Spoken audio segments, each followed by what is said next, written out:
Aylar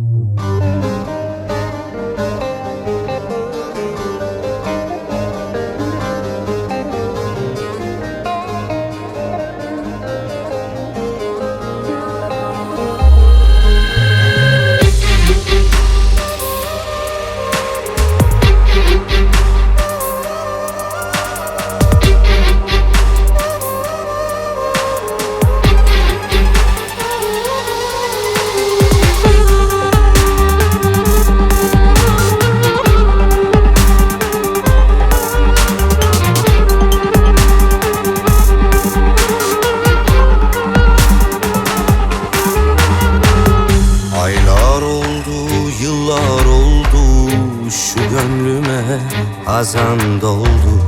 Gam kaplamış, gönlüm soldu. Neredesin sen Asenam?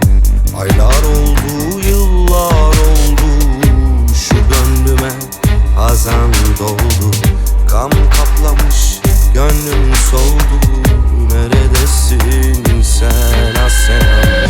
Her gün senin derdindeyim, ben yarimin peşindeyim. Çakalların içindeyim, neredesin sen Asenam?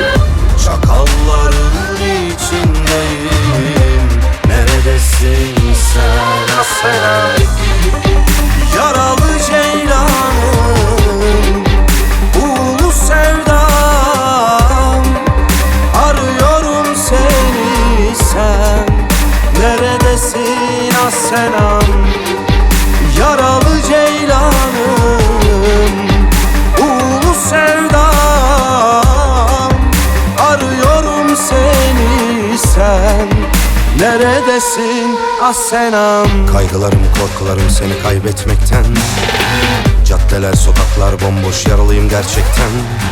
Ne olacaksa olsun psikopat oldum seni düşünmekten. Gecem gündüzüm her şeyim senin yüzünden. Çıldıracak gibiyim ikiyüzlü insanlardan. Zifiri varoşlarda kayboldum seni aramaktan. Bu hayat sensiz haram, çıkar beni bu araftan. Bekletme, çık gel artık, neredesin Asenam?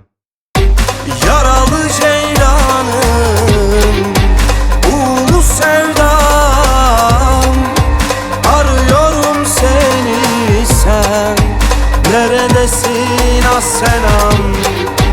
Yaralı ceylanım, ulu sevdam, arıyorum seni sen, neredesin Asenam?